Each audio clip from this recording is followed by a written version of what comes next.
Greetings and welcome to Office Hours. If you are watching on YouTube and you want to learn a little bit more about what we do here, visit us at officehours.global. There you'll be able to see the schedule and learn how you can join our community as well. Now, our first hour is generally answering your questions on virtual events and media. Our second hour is something that we want to spend a little bit more time on. And today we'll be talking about your personal brand with Cher Jones. And to our producers, this is a great time to make sure that you submit your questions so that we can get them all in the first hour. And Bill, it seems like it's a great time to start the show. Go ahead. Excellent idea, Liberty. Hi. Let's dive into our first one. It comes from Morgan Price in Victoria, British Columbia in Canada. And he says, I want a small teleprompter on wheels in my Zoom office space that can tuck behind my desk. I can't get the triad orbit here easily. I'm looking at something like a Lowboy Jr. stand with wheels. Any thoughts? Let's start with Jason. So any number of prompters can kind of fit this bill. I know that Prompter People makes this really handy little light stand addition that'll allow you to fasten just about anything onto onto something as small as a light stand with folding legs that can be tucked away. I think you'd also have good luck with the Pocket Cube from Prompter People, and I think that's $200. Okay, Bill? Another option is to take a wheeled lowboy riser. The Manfrotto makes a unit called the 299B, which is a very low rise wheeled base that has a receiver for a standard riser, which is they use in the grips. There we go. We got a picture of it up there.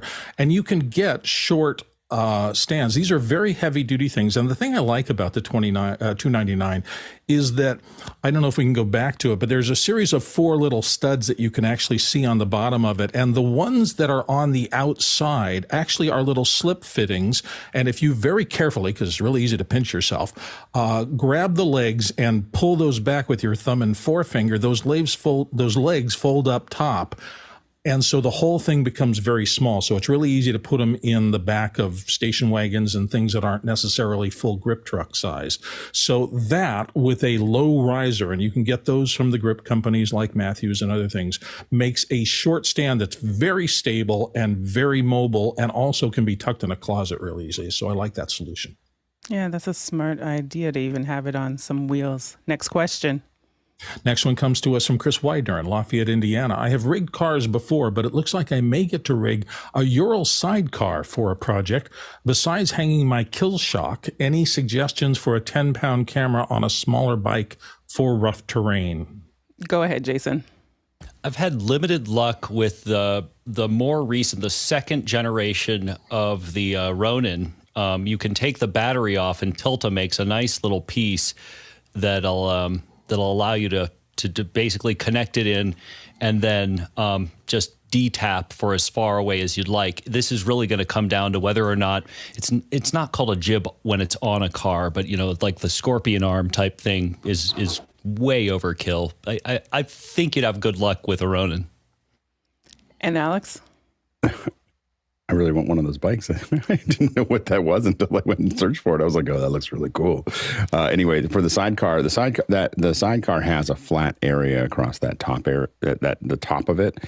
You probably can suction cup to it. So you've probably done this with other cars. As far as attaching it, the actual attachment, Film Tools makes, or at least sells, a lot of really good suction cup systems that will work. You want a larger surface area so that it doesn't pull at the paint.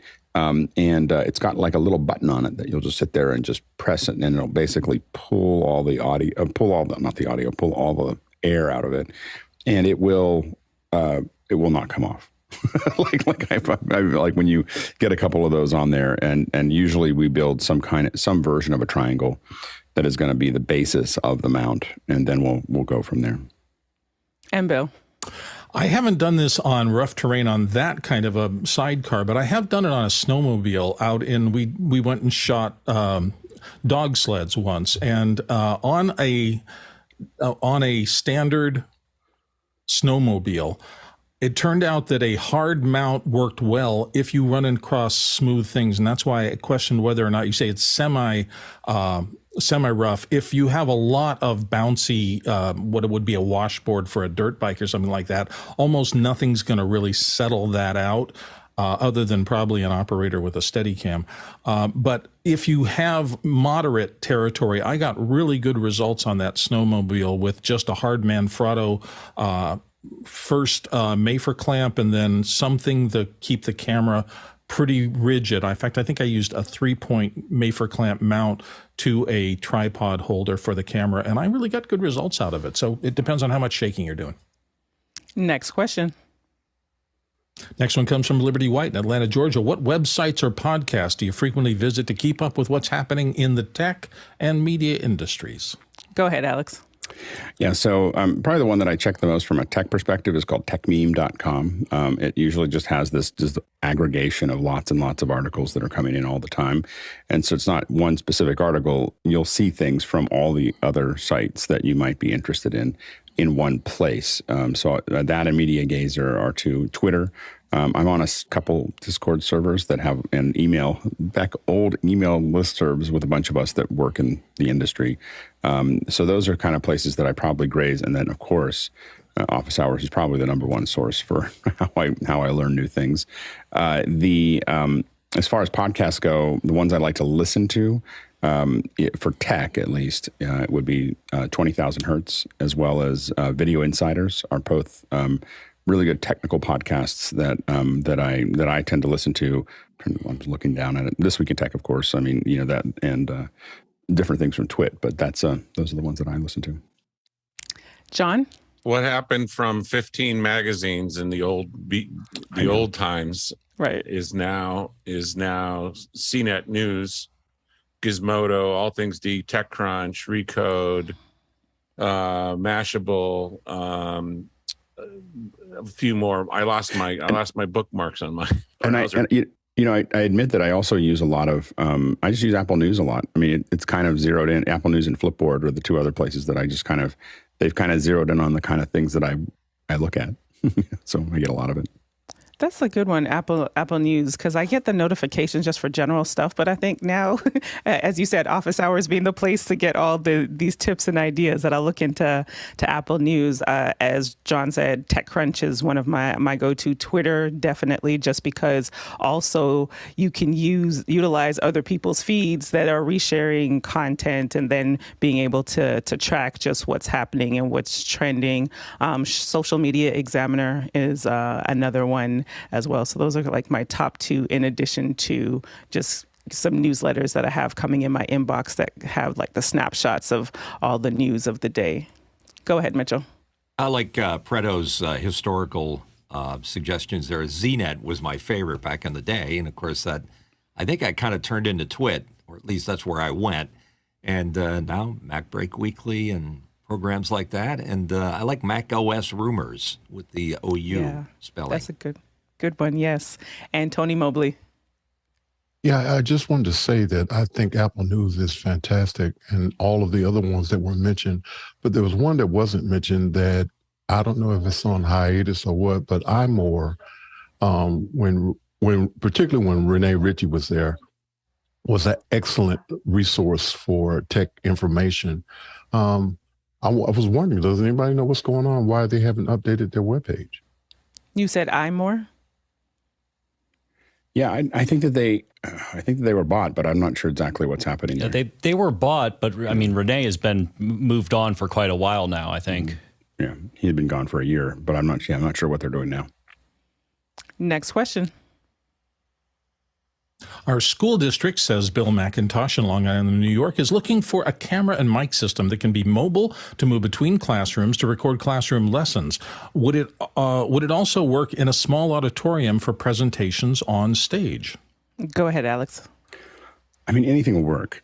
You've got a camera in the back. If you go and look at Yale's or MIT's classes, that's what they do. They put a camera in the back and they have someone up front and they talk about it. I mean, I think that you may want to, if people are willing to, you want to mic the actual speaker rather than a shotgun mic. And so if you can have some kind of wireless system, I mean, in a typical classroom without too much going on, a simple Sennheiser ENG something or other will probably work okay.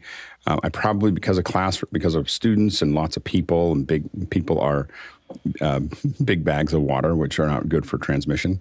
I probably wouldn't use something like a Rode Go or a Rode, any of the kind of the 2.4 type transmitters, because they can get blocked really easily. So I probably think about some kind of Sennheiser, put it in the back of the classroom. And if you can, again, you just have to decide what you can and can't do. If you're looking for really portable, you can put the receiver on the camera. If you have a little bit more time to set up, running that cable to the table up front and letting the person walk around with the belt pack means it's wireless for them, but it only has to throw a couple feet. And then you can use something else to make that work. So think about, whether you can do that or not. Anytime we are in a classroom experience, we almost always will try to run a cable to the front and then only have wireless solve the last couple feet. It's just a lot more stable. If you can get them to put a headset on, it's going to sound a lot better for you got to decide. I mean, a lot of times what we say is that it's easy to make content or easy to watch content, but rarely both. So if you make this really easy for you to run around and take stuff in the back, it may be really hard to watch later. So a lot of classrooms are very echoey. So getting a headset on will cut a lot of that away.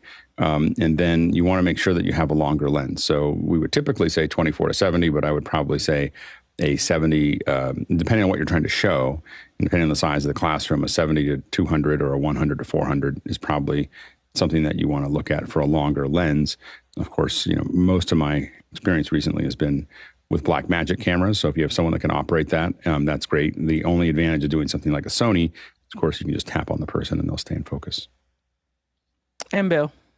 If you want guaranteed results and as easy as possible, I would just suggest you call our good friend Guy Cochran at the DV store. He has appeared here many, many, many times and showed all of us that he has great depth and expertise in being able to not only rig systems like these, but also analyze your needs and get at you exactly what you want. He has a system that is designed for mobile, move around in a facility and put you on the internet for mobile classroom instruction, but that expertise will also mean that he would be perfect in terms of telling you what you need exactly based on your explanation of your circumstances.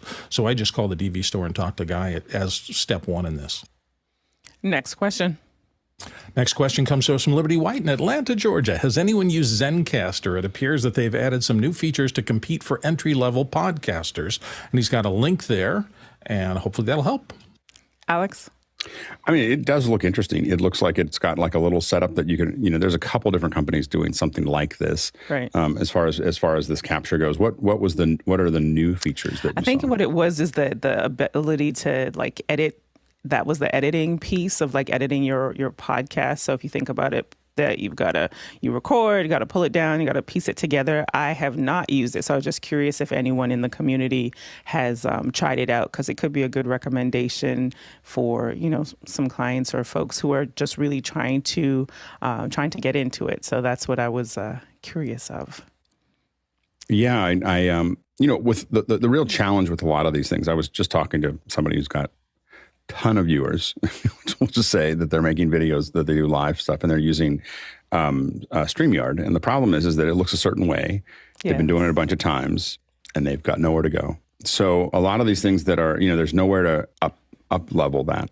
When we decide here, I mean, it's not that our show here is perfect, but when we decide we want to make changes, we've got kind of an open-ended system that we can kind of go into to make that work. And ours is really complicated, so not necessarily for a beginner to use.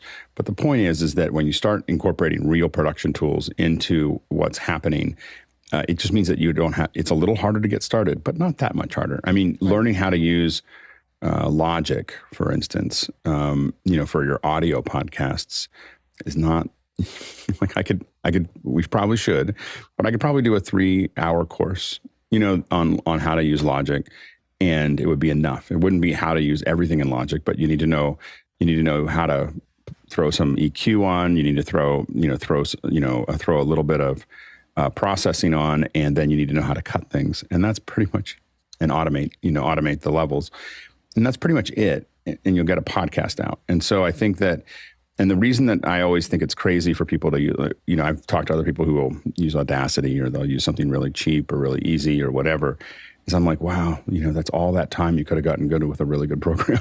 It's a lot of clicking you're doing there. But the thing is that you're now building all of your capacity into something that's limited, as opposed to going through a little extra work and starting to build all those muscles in an app that will keep scaling forever. Like, like something like Logic or Pro Tools or whatever. I would pick Logic because it's cheaper than Pro Tools. But it's just very intuitive to me, at least. And I admit I've used something like it for a long time. So, but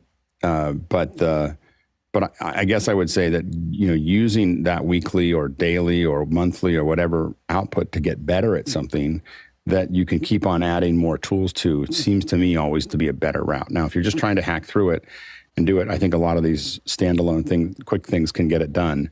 But I think that if you're building a team that's going to do it, if you're just by yourself and this isn't really your business, think about hiring somebody to do it for you. But I think that when we see marketing folks kind of throwing together podcasts, I just haven't seen very many of those. When people that aren't really going to focus on it, throw together a podcast, I just haven't seen very many of those do well. Like you check off the thing like, hey, the company's now doing a podcast, but I don't see those podcasts making much of an impact very often. I mean, it's not never, but it's actually, so now you're putting a bunch of effort and you're bringing a bunch of people together for something that not a lot of people are watching or care about. And that's the thing. What is the saying is the hardest part is to get to your 20 episodes and you might get there, but just with the quality and the production value. And then there's another priority that comes in and takes you, elsewhere, as you point to the marketing community. Well, and I think a lot about it because we're just in this process. And it's been a little bit of a stop-start getting this new podcast off with Michael Krasny. And we're really happy with it. The conversations are amazing because he has a Rolodex that's unbelievable. And so we have these great conversations, but we're sending out mics. And if people won't take the mic or they won't give us enough time, we reschedule.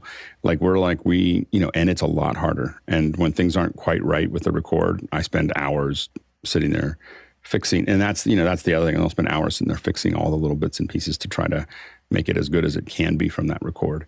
And I think that is because I feel like that is an important piece of the audience wants to, they may not notice because a lot of podcasts have horrible audio, but it'll be, they'll feel something different about it. Like it will feel more important because it's in a higher quality.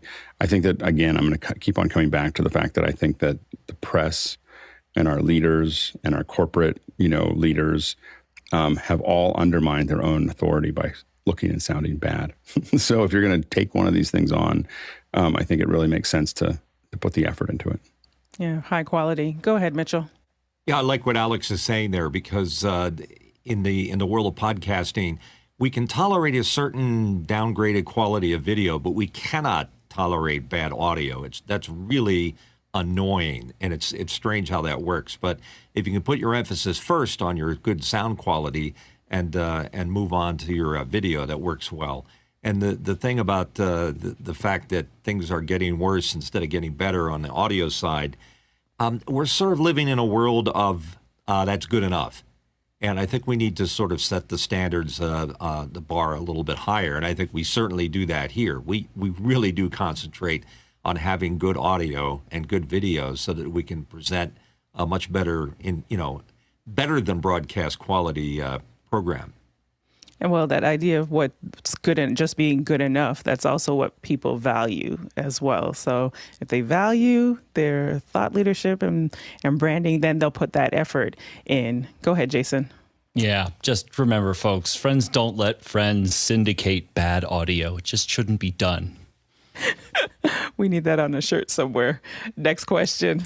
Alex Knight is up next from Vancouver, British Columbia, thinking about getting a Calibrite ColorChecker video. I'd like to optimize the in-camera settings to ensure I'm getting the best color reproduction for live use. Currently making changes by eye. Any tips for proper use?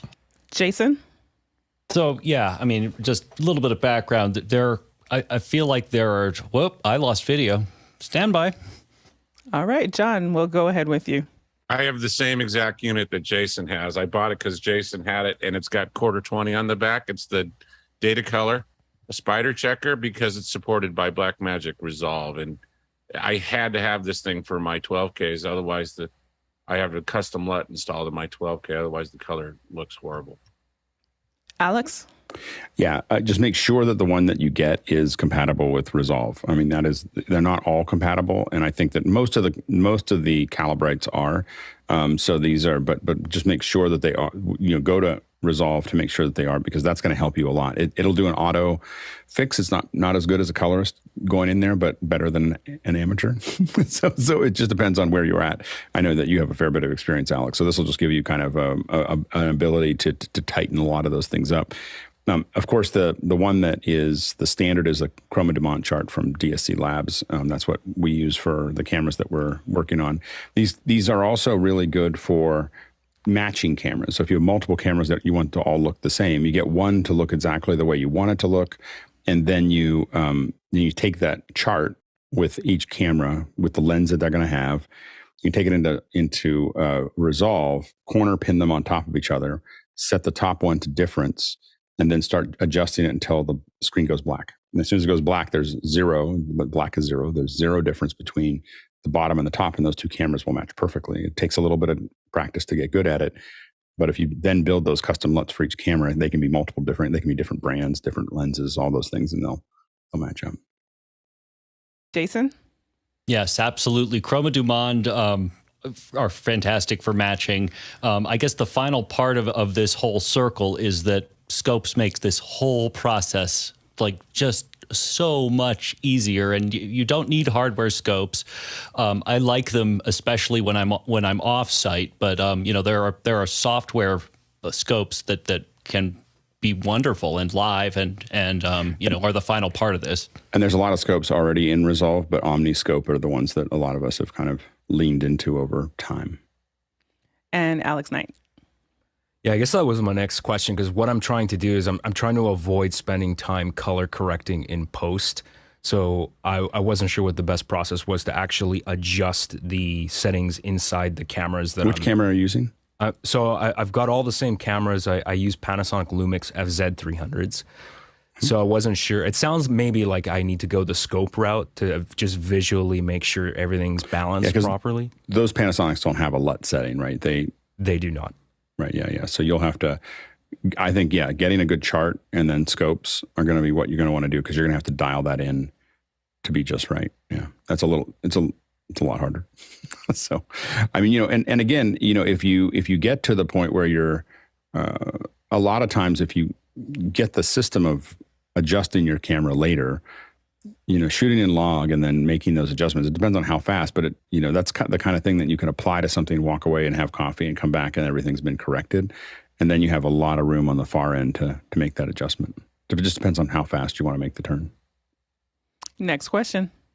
Next question comes to us from Tony Mobley in Noonan, Georgia. Can the panel explain the use case of Apple TV 4K and Sienna monitor app? Jason?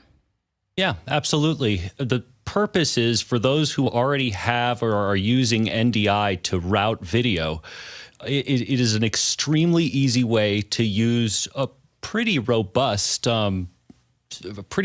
set-top box in the Apple TV to be able to quickly get and do desktop style monitoring on your TV. And Mitchell. I think everybody's got a spare Apple TV floating around of one or two different versions, but here's mine. Now you can see what I subscribe to very quickly. Here's the Sienna app, which is about $90. You just click it, and it comes up, and then I just tap to select an NDI source. There's my iPhone, and now here we are live with my little iPhone. I'm walking it around. I can show my dog down on the floor. He's napped out there. And it's just a quick way to get NDI into your system. Works a treat. And Tony. You're on mute. I was just wondering if the $99 for that should be used for something else, since I actually have a basic webcam that I'm not using as part of my setup. And so I wanted to get more information about it. Is the quality of it better that you're using NDI? If you're doing AirPlay from your phone to your Apple TV, it'll look the same.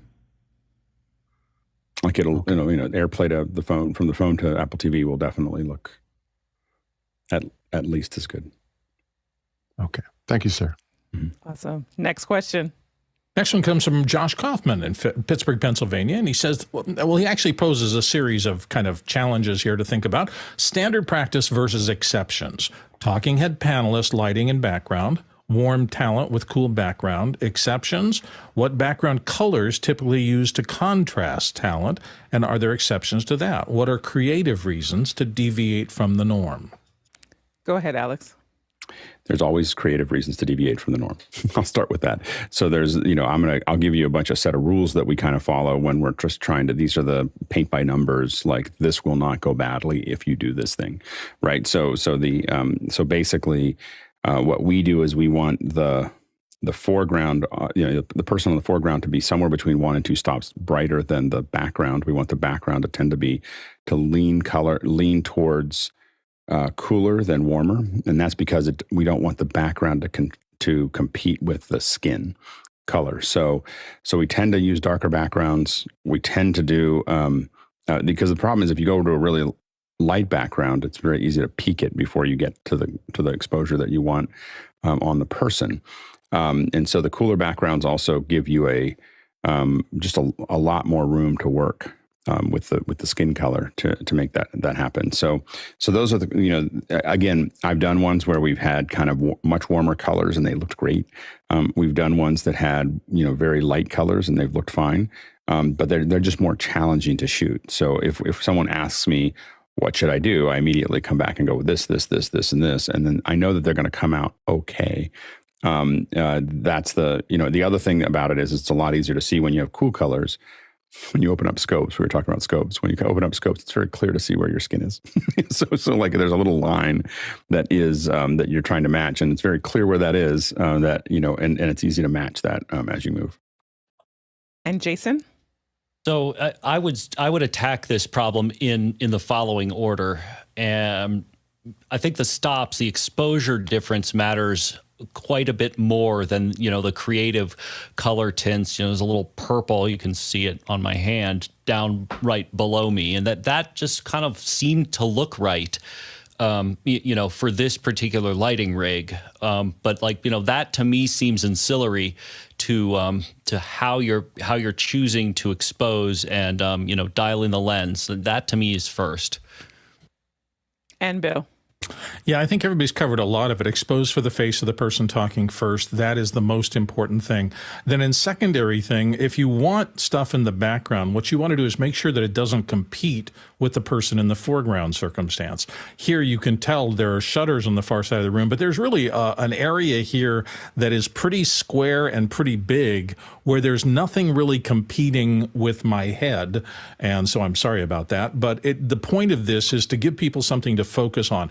If there are other things in frame, you want it to be noticeable as terms of pattern, but you don't want people staring. I have my shelves over there very out of focus because I don't want people staring at the old equipment. I want them paying attention to this and getting used to it, and after a while paying attention to me as opposed to my scene. So the more busy your scene is, I think the more important it is to throw it a bit out of focus and keep people focused on whoever you're presenting to them. Next question. Next question comes to us from Tony Mobley in Noonan, Georgia. Can panel members describe how the disappearing act with the ATEM works? That's a good one. Go ahead, Alex. Yeah, so the ATEM is capable of saving a frame. So you can basically, and I actually, it's been so long since I've done it, I don't know exactly where it is, but there is I don't know if it's on the actual ATEM itself, but in the software, you can choose to save a frame, and I believe it's in your graphics area. Let me pull up my ATEM software here real quick. And so all you're doing is caching a frame with you not in it. So there's there's in the lower right, when you're in the media pool, you'll see a capture still. Capture still is whatever's going through a program, I'm going to capture that. So if you get out of the frame and you hit capture, you end up with something like that. Now you can see mine doesn't match perfectly right now because my light in the background isn't bright enough. So but what happens is that all I did was get out of the frame, left my chair there, and captured that still. Then I put that still into my media player. And then I set media player to preview.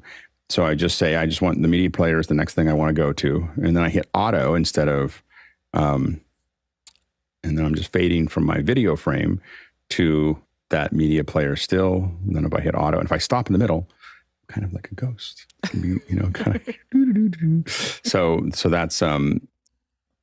that's how that works. It pays dividends all the time. It's a great conversation starter, especially at the beginning of a meeting. When you fade in, it gives you something to talk about while everyone else is showing up. Right. So it's but that's all it is. All you're doing is capturing, in the media pool, in the lower right, you just hit capture still with you not in it.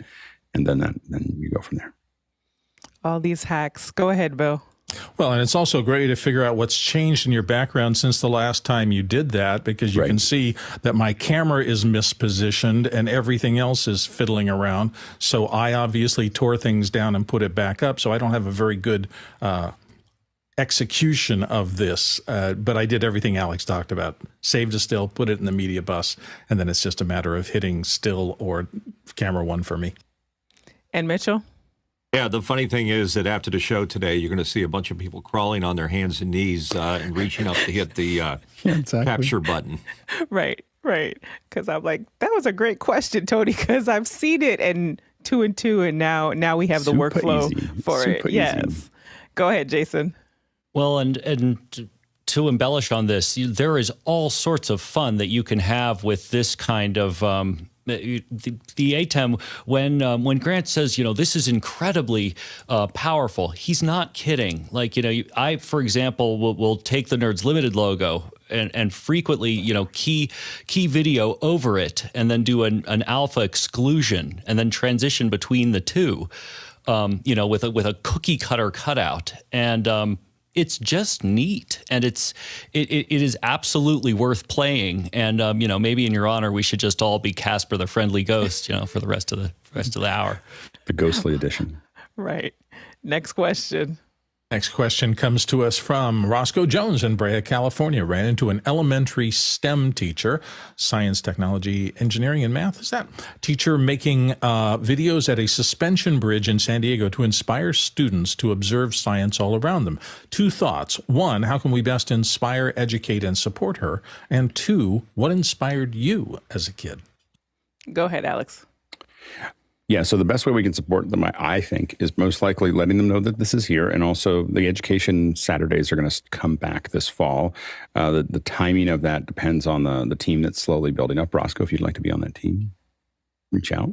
But we've got a couple folks that are, I'm not going to put them on I'm not going to put them out in front of everyone just yet. But they're going to be taking over that space. And so it's going to be the second hour of the Saturday morning session will be dedicated much more technically than philosophically like we had in the past, really to be there to answer questions that are related to education of all kinds, whether it's K through 12 all the way through to corporate. So that's going to be a great place to go to ask questions for teachers as they go back to the school year, as they're trying to figure out how to make this work. As far as what inspired me as a kid, I have to admit that most of my inspiration related to media, to thinking about it, was stuff that I did outside of school. So I was in programming and rockets. Those were the two things that I spent a lot of time doing, a lot of Estes rockets. And then in addition to that, my uncle gave me a K1000 camera. So I spent a lot of time with an all manual camera, taking lots and lots of photos. And so those three things tended to keep me busy most of the time outside of school. But I don't know if the opportunities right now are just intense for what teachers can do, and I do feel like they are not. They just haven't been given the support and the training to take full advantage of what's there, just literally on their phone, of what they could build, for students. And so we hope to inspire some teachers and at least answer their questions in the Saturdays coming up in the fall. And a great way to inspire STEM teachers particularly is just even showing them what other STEM teachers are able to do. Because, it's always, I can show you better than I can tell you. And even if some of us, in maybe even partnering with some of these teachers or schools, that'd be actually an interesting, not to put more on our plate because there's a lot, but if there was some kind of partnership or mentorship type of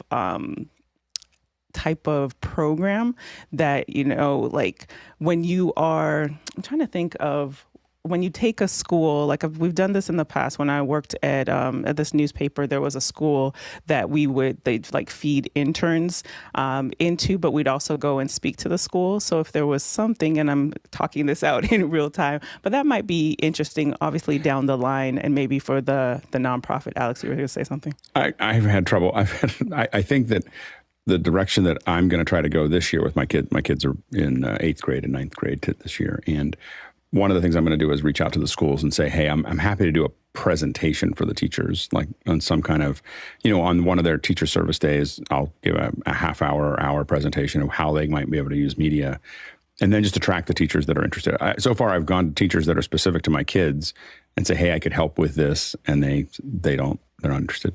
So I'm kind of like, okay, and so I think that, and the way I tend to work is, kind of gather everybody together, say what you can do, and then just see who pops out, and then just help them. The ones that see it, have them be successful.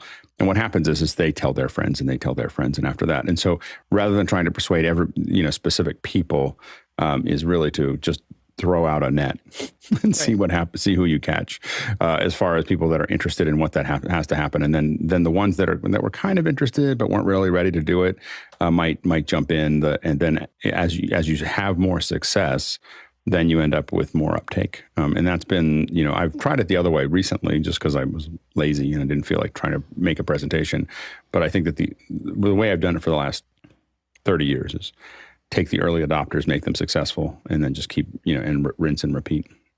Yeah, exactly. And then even as we get back into the education hour, and this again might be something a little bit more down the line, is some of the more frequently asked questions and cutting those up into some snackable, pieces or YouTube cuts, and just having those playlists where it's like just really easily accessible, because then that enables us to become the resource for them as. Yeah. Well, and one of the things that we didn't do with education over the last couple of years that we're going to do this year is we're going to actually record what we're talking about, because it's not going to be a philosophical discussion about education. It's going to be technical, and then other educators can actually see the recordings, because we weren't recording a lot of what we did over the last 2 years because we were really in kind of a more philosophical position. And so. Yeah. And what inspired me growing up was really just people and curiosity. And the media side of things was just like that just came innately. And I think really from my mom, because she always would take photos. So then just capturing the moment, and then in capturing the moment, capturing the sound bites, and then from capturing the sound bites into video. And when I was a teenager, I had a lot of DJ friends growing up. So that really helped to just like go to the college radio station and be just answering the phones at first, and then reading out the flyers to eventually becoming a host. So that was kind of like just being interested in people and what they do is how I navigated into the world of media. So that's what inspired me. Mitchell? Yeah, it's interesting. You never know where inspiration is going to come for a child. For me, at my high school, they had a small carrier current radio station. It started out as a bug in the girls' dorm, and then it went on to be something far more legitimate as a radio station. And I know that most of the time that I was in there playing records and talking, that I was probably in a room by myself doing it, but it didn't matter, because it sort of inspired me to go on to file for and get a Class D educational broadcast license for this school. And when I graduated, we sort of turned on a full-blown FM radio station. And a lot of people made their careers from that little exposure they had from that little radio station at the high school. So, and the other interesting thing about it is a lot of them started out in broadcasting, ended up in something other media related. It could be everything from sales to technical. And I went back to the school some years ago, and it's funny to see how the little radio station turned into video. They had the TriCasters in there. They were covering the sporting events. And that really just made me feel warm, knowing that something that was simple that started out very small, turned into something quite large. And for me, it set me on my career path. And Alex? The thing to remember for teachers is that your students are probably pretty good at using their cameras. so, definitely incorporate, find ways to bring students into making the videos. You don't have to do it all yourself. You may find that they're, using TikTok and all kinds of other things and able to cut things together fairly effectively. So don't feel like you have to do it yourself. And then just bringing in a comment from the community, John Snyder says, good training and education is learner-centric and helps meet a specific need where they are at. Next question. Next one comes to us from Lois Richter in Davis, California. And Lois says, what is digital mixing and how does it differ from other mixing? Lois always has these great questions. Jason? I think that I think Lois heard my prior air thing, and I will start this, and it will inevitably, add other things. I'll throw up a screen share real quick here and give you a sense of the X32 that I work with in the studio live.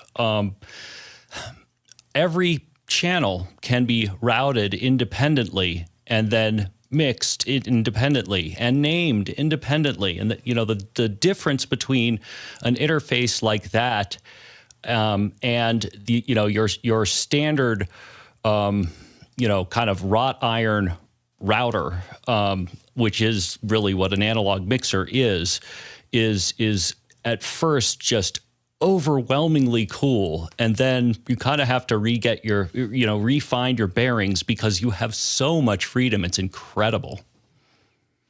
John? Yeah, I think the biggest difference is the ability to mix completely in the box, right? So you're going to have all your outboard gear is now going to be inside. ADD converters is going to be a lot easier access to interfacing with other digital devices, being able to record right on the box versus, again, another outboard gear that you would potentially have to have. It just makes the experience a lot easier for people. Makes the barrier to entry. You can buy a $2,000 X32 that could do more than $5,000 or $10,000 of gear that you would used to have to kind of make that same experience. Mitchell. Yeah, it kind of got its start in the analog world, so that might be the other category that you're referring to there. And essentially a mixing desk was a desk with a bunch of volume controls that were summing audio sources into a mix bus. And that summation was done in the analog world by adjusting the volume controls on the sliders or the volume controls and such. And then in digital, it just became a approximation of the analog world, or what we're used to as a paradigm. And once it's in DSP, you can do all of the things that were mentioned just previous to this, whether it's EQ or routing or volume setting. All of that stuff can be approximated in digital. And Bill. Yeah, the transition for me, I worked in analog in my early days, and everything was infinitely variable. When you were setting a volume knob, you could get between things and kind of just really fine decisions about the levels coming out of an analog control. When they started digitizing things, they started taking that and they started breaking it down in discrete steps via math that a computer could handle. In the early days, we had very rough approximations of the signal. So you might have only had 16 different states from none to full.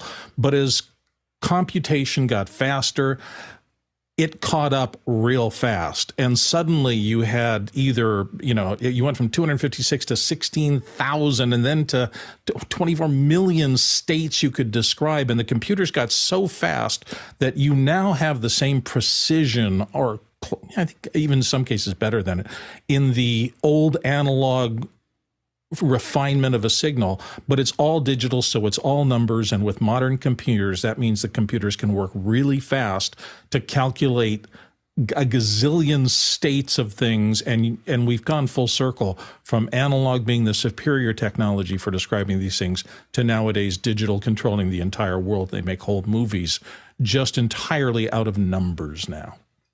Next question. Next question comes to us from Tony Mobley in Noonan, Georgia. Do I need an interface like StreamYard to use with LinkedIn Live? Linked Live or LinkedIn Live? LinkedIn, yes. Go ahead, Jason. The answer is technically no, but if you want to go LinkedIn and anything else, I highly recommend it. And John?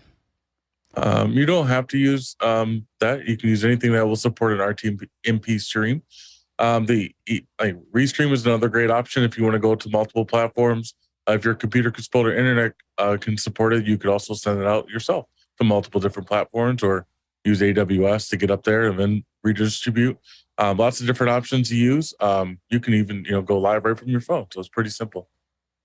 And I believe also that Ecamm Live is one of the latest ones to be added to their sources. So that's also an option as well.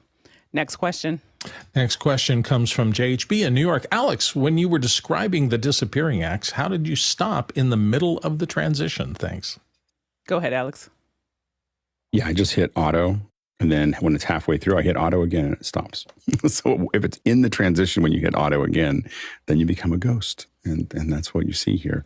If you hit it again, it will keep going. And then you can either hit auto to come back up or just hit cut and it'll come back up as well.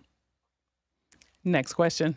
Douglas Carmichael's up next on the list. For those that have managed crew and or staff, how do you feel about over versus under communication? For example, a junior person asking a senior what attire is appropriate for a certain type of event via email or text beforehand and vice versa. Go ahead, Alex. Yeah, it's hard. It's hard to know what to wear. In general, I always try to overdress just a little bit. Usually what I'm trying to gauge when it comes to that specifically is I want to be one notch below my client or one notch, or fit into the crew. You don't want to be more than your client. And even as your client, you start getting mistaken for your client, and then it's confusing for everyone around you. So you want to be one notch below. But you do, when in doubt, you want to overdress, not underdress in general. And so, I think that in general, when it comes to asking people, it just really depends on your relationship with them. If you're going in totally blind, then reaching out to someone else on the crew and saying, what kind of show is this? Is this? And usually, what you're going to ask for is this a show blacks, or is this, casual, or is it more formal? And so those are the things. And it also depends on what your position is. As a producer, most shows that I show up for when I was doing corporate entertainment, I have a button-up shirt, kind of like what I'm wearing now. For corporate, I wore a sports jacket and slacks typically, sometimes jeans because it's, Northern California, and a dress shirt. But that's what I wore, but I can't get under things and work on things in that attire. So it's part of why I wore it, because I was like, oh, I can't do that. So anyway, but I think that you can make some of those assumptions. But again, show blacks is usually well done, not worn out, is usually a pretty safe thing. A button-up shirt that's black with black slacks or something like that is a pretty, or black Dickies or something like that is a pretty safe place to go in those. But be very careful if you don't know them, they'll make a bunch. If you ask a simple question to someone who you don't know very well, they may make a series of decisions about you that isn't positive. So you have to be careful of that too.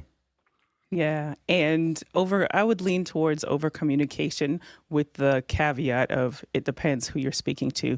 Being sure, like if you're a junior on a new crew, make sure that you thoroughly read the emails, because more than likely there have been a lot of communications, especially for a very tight production that they've sent out. There have been meetings, making sure you've read that thoroughly. And then if you still have questions, do not be afraid to ask, because more times than not, that one time you didn't ask, that could be the thing that might cause some challenges for you on set. And kind of leaning on Alex's point earlier of then finding someone else, maybe asking some of your peers, and or finding a PA or a producer too. So I always lean on over communication, but just being mindful that you've done your due diligence before asking some of those questions.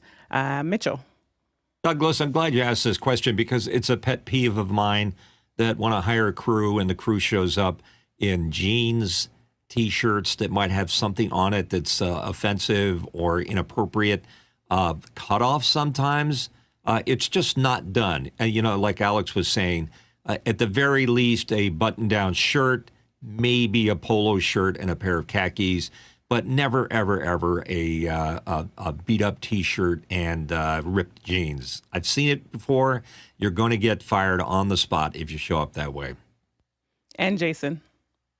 I see this as a two-part question, and I think the first part, which was a little bit underserved, is the more compelling question to answer. So that's what I'm going to focus on. The over-communication thing, really, Liberty nailed perfectly. If you read all the emails and then read them again and be sure, and then, ask somebody else. And then it just comes down to, if you know that you've been told you are an over communicator, don't drive the people above you nuts. That's it. That's an excellent point there, Alex. And just remember, there's a couple of things. One is that a lot of folks that are producing are looking at a lot of emails. And so generally, unless I know someone or I have to say something that really requires a lot of data, I limit my emails to 6 lines. Like literally, it'll be exactly what I need.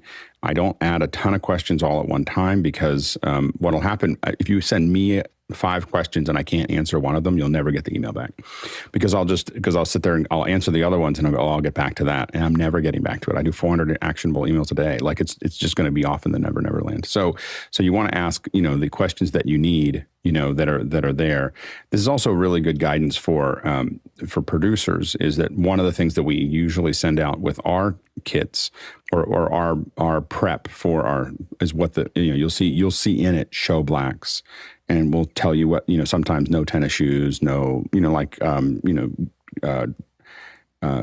sports jackets, we'll tell you a little bit about what, semi-formal, formal, we will tell you usually. And that's something that producers really shouldn't put their crew in the position of, if it's important, the producer should be telling their crew how they want them to show up. Next question. Next question comes to us from Paul Wallace in Austin, Texas. Can Alex go into more depth on focus mode and what he learned that he didn't know before? And he's referring to yesterday's show. Go ahead, Alex. You're about to learn something very important about me in meetings, is I don't remember anything. So I don't if I don't write it down, I don't remember it. I don't remember I remember us talking about it, and I remember me thinking it was cool, but I don't remember what it was. So I don't know if anybody else here remembers what that was. There was a conversation about focus mode that I thought was cool, but usually I'm so present in what I'm doing here that it just kind of washes over me. That's why when I'm in a lot of meetings, I tend to have another person in the meeting to write it down, because I'm usually just dancing with the conversation. I don't remember. Hopefully someone in the chat can add throw it in there. I'm like, whatever that was. Next question. Next question comes to us from Todd Reynolds in North Adams, Massachusetts. If building a 3-camera setup with BlackMagic Studio Cameras, what combo of Micro Four Thirds lenses would you recommend? Go ahead, John. I like an 18, a 25, and a 35 when I'm dealing with the MFT sensor. I'll give you some good range. If you want something with some flexibility, the Lumix Varox lenses, they actually support the the autofocus. So if you want to take advantage of that, I think there's a 12 to 35 and a 70 to 140, if I'm not mistaken. But those are some good lenses to use with my MFT mounts. Go ahead, Bill. In my head, it always starts with, what are you shooting and what do you want to get? If you, I know, Todd, you're a musician and you play the violin. So the question is, where do you want to take your audience? Obviously, they need to see you in the start of this. And I'm presuming you're talking about your own shooting. If this is for a different performer, it would be different. But, you want to be able to see you performing in a kind of at least a waist up shot, if not full frame, depending on the environment you're in. I'd also be interested in, how do I put a camera on your hands while you're playing, particularly the fretboard and fingering, because that would be something fascinating to see you playing. There could be also other shots, but each camera you choose is going to be for executing that that shot. For me, it's a process of, how do I communicate with the audience the best way possible? On a piano player, I love having a little GoPro or something on the keyboard, because I want to be able to cut to seeing that person do the actual performance, and the wide shot of them, emoting is not going to accomplish that. So that's how I think about it. Go ahead, Jason. Yeah, plus one for those who have never seen, like a 6-string bass with like, at the very top of the neck, like actually watching the strumming it is a fantastic angle, but I don't think it would work really well with a studio camera. Plus one on what John said about, just in general, your focus ranges. It's ultimately going to depend upon the size of your room and the size of your frame.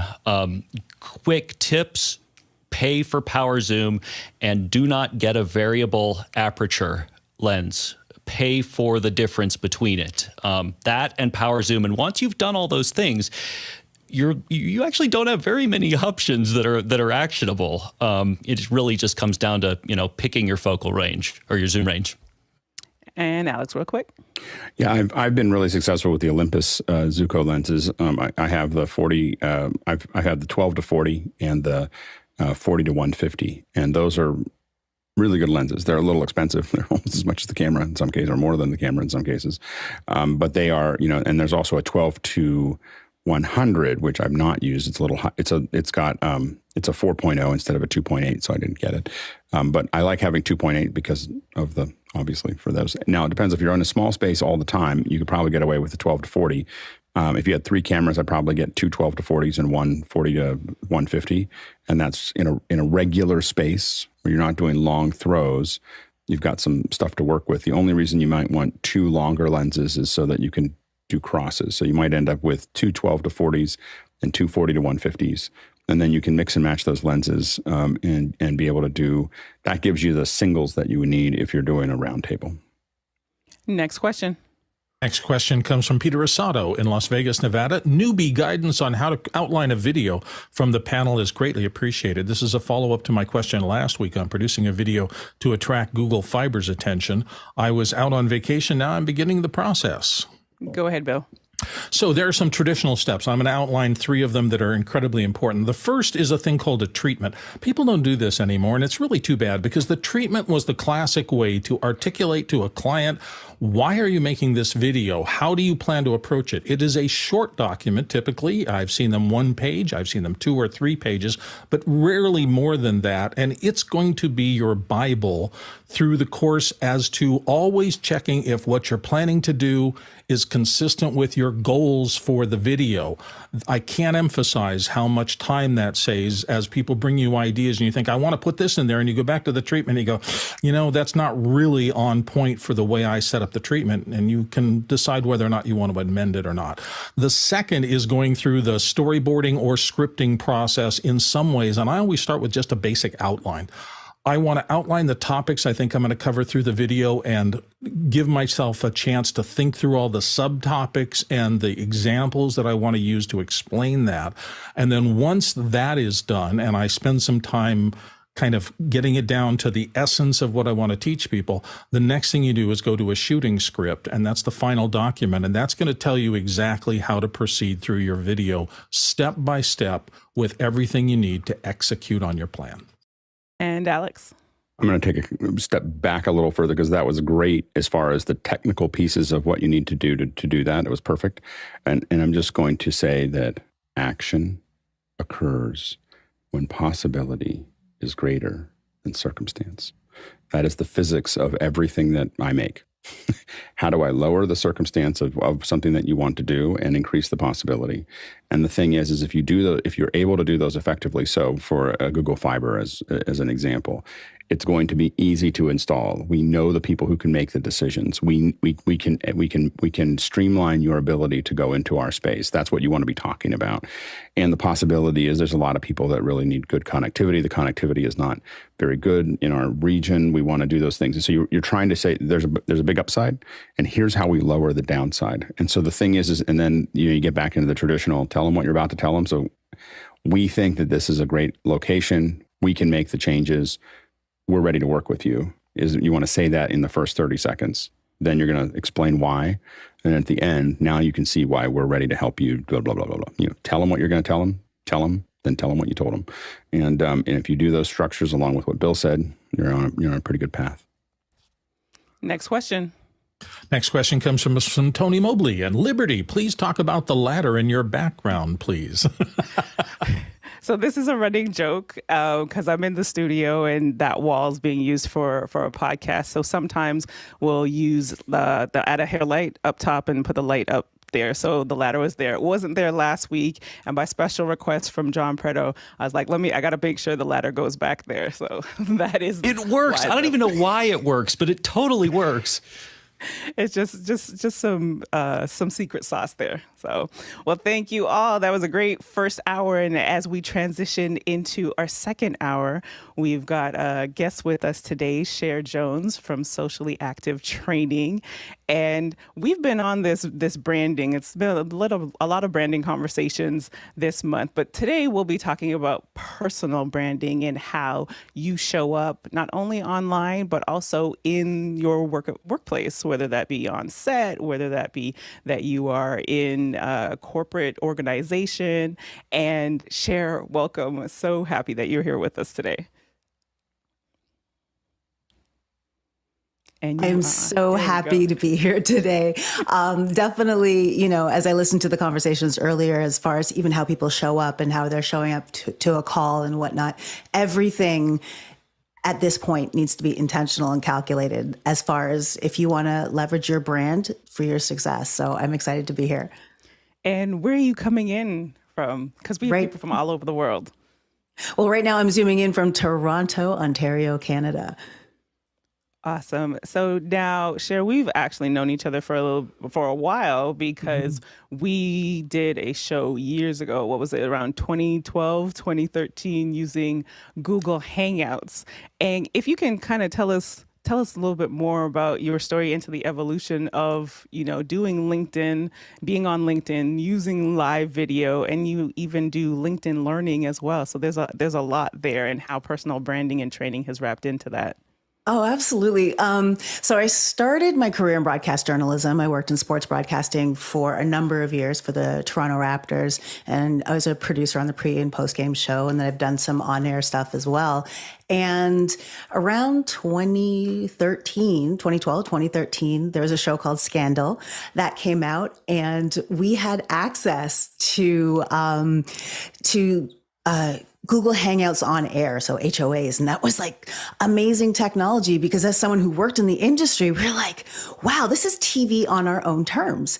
And we were able to, stitch together, MacGyver together a show based off of our power, like the computer power, the internet power at the time, to create this live show. And from there, it's just like, okay, I'm hooked because I can do what I want. And there was, just different limitations that still exist as far as opportunities and access to opportunities. So I was like, I'm going to make my own. And so with our show, Scandal, it was one of those shows where we would, as soon as the broadcast was over, and it was one of those shows that it took Twitter by storm. It made people watch TV as it was broadcast. And so with that, we were able to have that show. And then from there, I morphed into having another show with another person, my cousin, who actually has a broadcasting background as well. And was the Lori and Cher show, Hacking into Awesome. And we would literally interview people from around the world. And at that point, I was making a career transition. So I started to move more into marketing and corporate communications and also PR. And then somehow my world started to come back together. And what I realized is that personal branding, people actually need a strategy for it. So fast forward, I worked for the government for a number of years where I ushered in a lot of social media strategies that were brand new to the government. And then I stepped out on my own and haven't looked back. So I do a lot of LinkedIn Live. I was one of the first people when they had the beta testing for LinkedIn Live. Later on, LinkedIn tapped me on the shoulder just recently to do a LinkedIn learning on LinkedIn Live. So I teach people how to leverage live video in business or for their personal brand, and do a lot of training and coaching for organizations around personal branding at work, for work. So let's start at the beginning. Personal branding. How do you define that? Personal branding. Okay, so there's your personal brand and then there's personal branding. Personal branding is a strategy. Personal branding is an executable strategy that is going to hopefully lead to results. And what you have to do is you factor in a bunch of things from what do you have to accomplish at work? So how can your brand help you? What do you have to accomplish? What do you want to accomplish in your life? So your immediate and long-term professional goals, as well as what are your asks? So meaning that when you're asking for something and someone's looking you up, does your brand support your ask? So when you have that foundation, it's what are you putting out there and what are you saying that makes people want to work with you? For you. Can you give us an example? I like what you said there. Does your brand match your ask? Yes. Okay, so let's say, for example, you want to do more on-air work, and you've been working on the production side for most of it.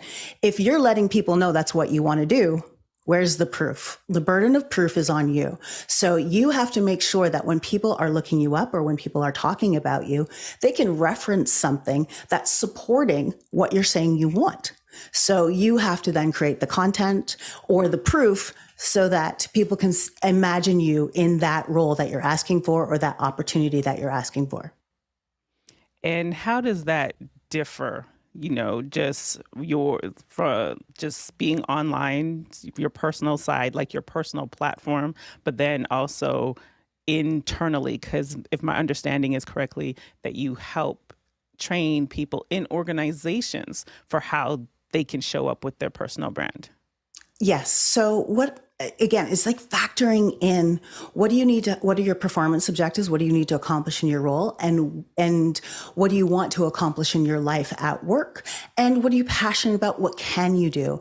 And more importantly, what do you want to do? Because you don't want to brand yourself for everything, right? You want to brand yourself for the stuff that you want to do. So when you think about that, what you have to start to factor in is really, it's a convergence of all of that and being very intentional about having a strategy. So you're being intentional about the language that you are putting out there because you are your best source.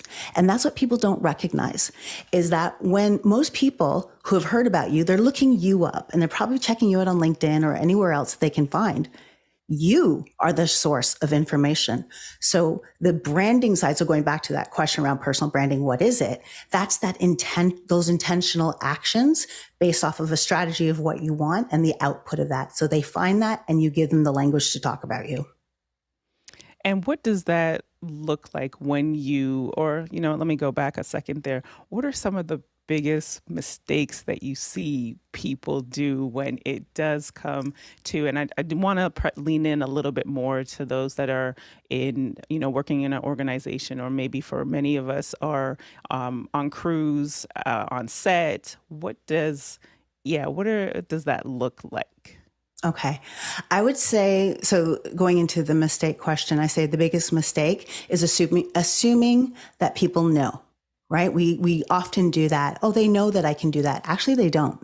Right? So I have this thing where it's like, if you don't take the time to put yourself out there and not just a laundry list of all the things that you've done in your career, because that really doesn't communicate what you can do. It just is a laundry list of the things that you've done. If you're not strategic in how you articulate what you do now and what you want to do, you get what you get and don't get upset.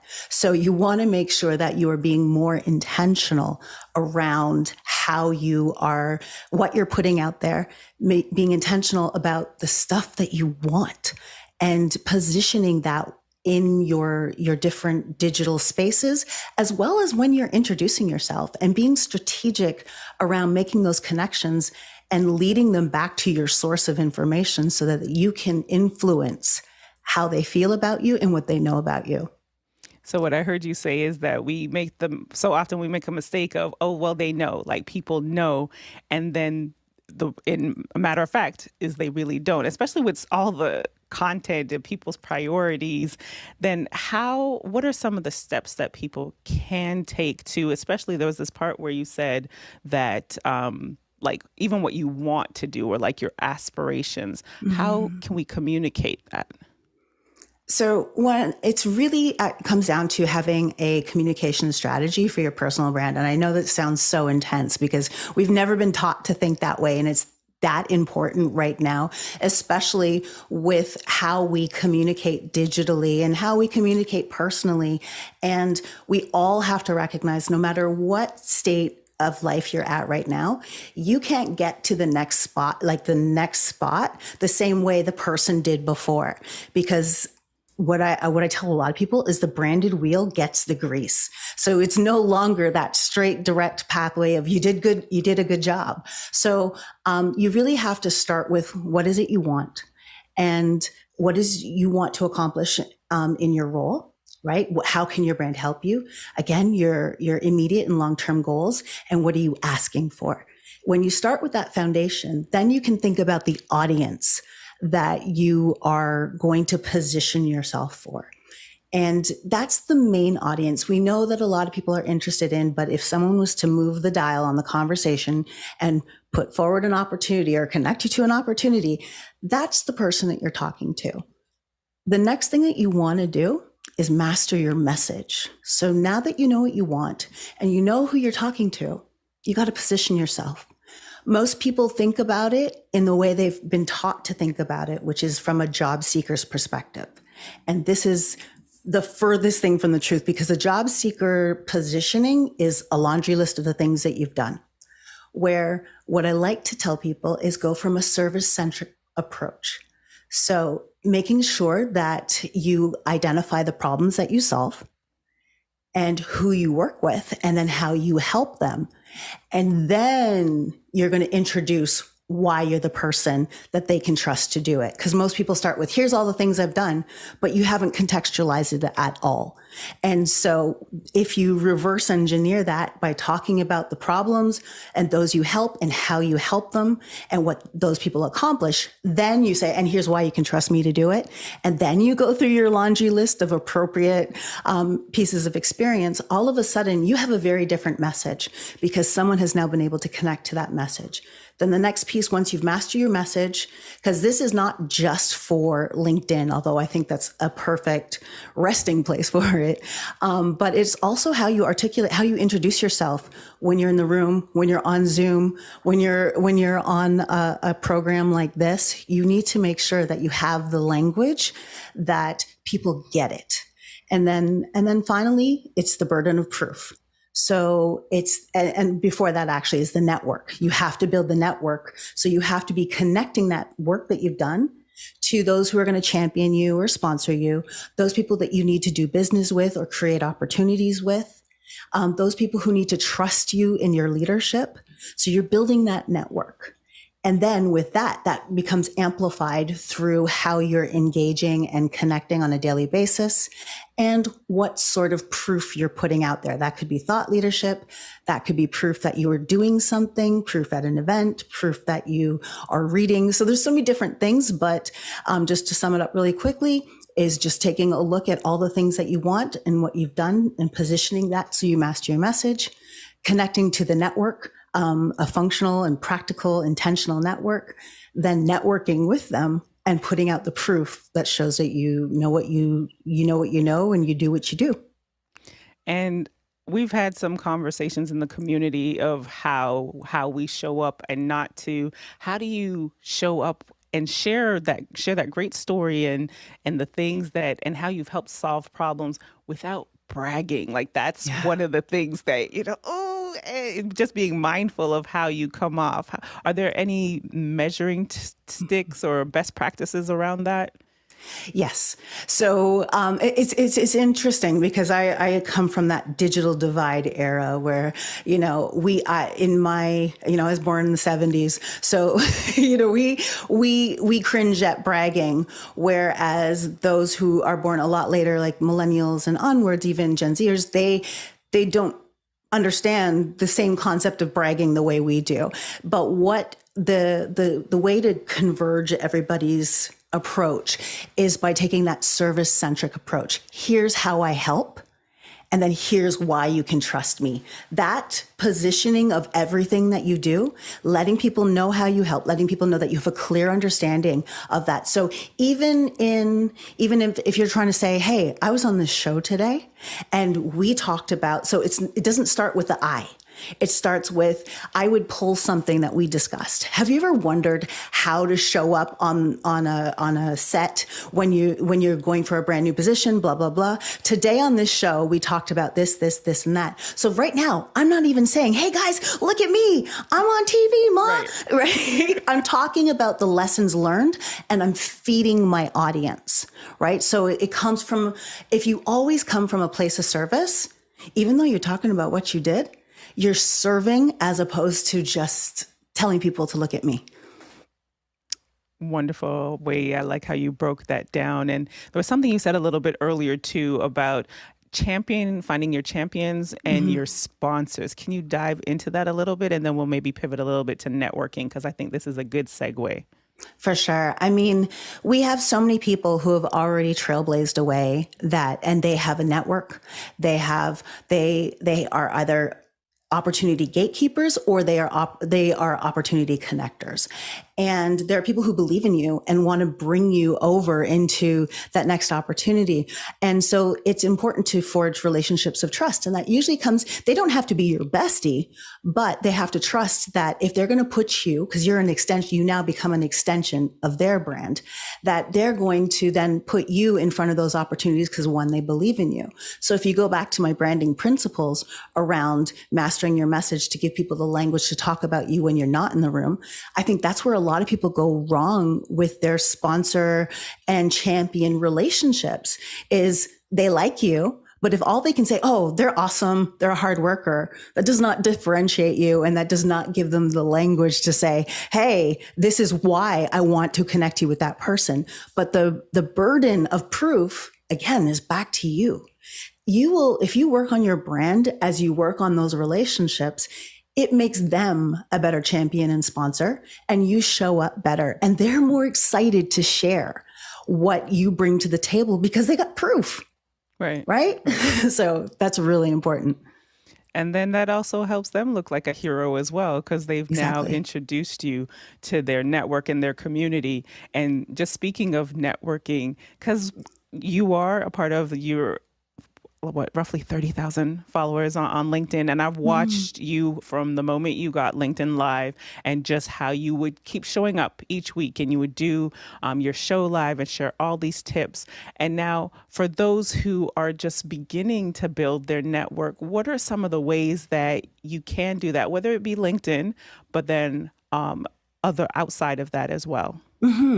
So what you want to do is going back down to your burden of proof. Where's the best network where you can share this burden of proof and have these conversations and put it out there? So you've got so many different opportunities and from live broadcastings, and you can go live on pretty much every network now. And if you root it in service, so if you root it around the conversations that you want people to continue to have around what you do, you want to make sure that you are rooting your content. So what you're going to talk about, what you're going to put out there based around those conversations. And if you can think it from a problem perspective and how you would help solve that problem, then this becomes content that people actually want to click on.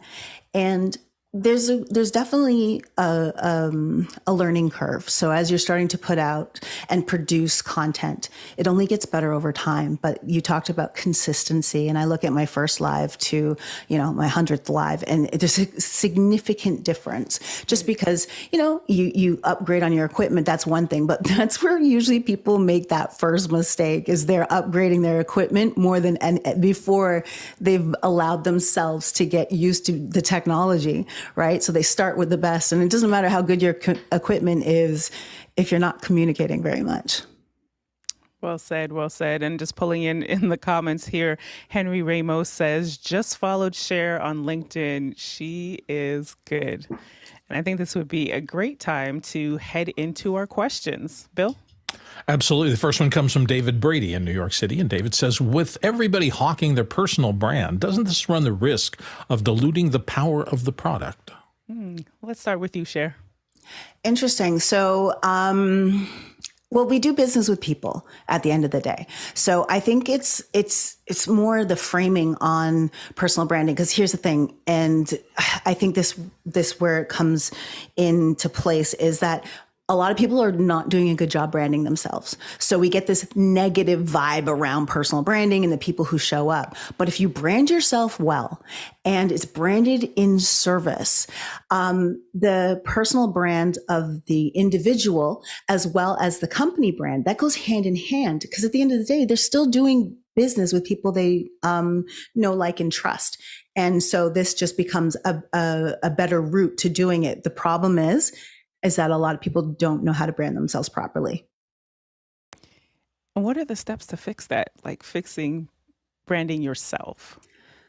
Honestly, it's either doing the research. So I'm working on the book, but also, I am working with a lot of companies right now that are investing in the power of personal branding, because it really is a win-win. Because when you have well-branded people around that service-centric focus, not job seeker focus, but service-centric focus on how they can help, and the content and the proof and the relationships, all that stuff, it's just a machine. It's a gift that keeps on giving, quite frankly.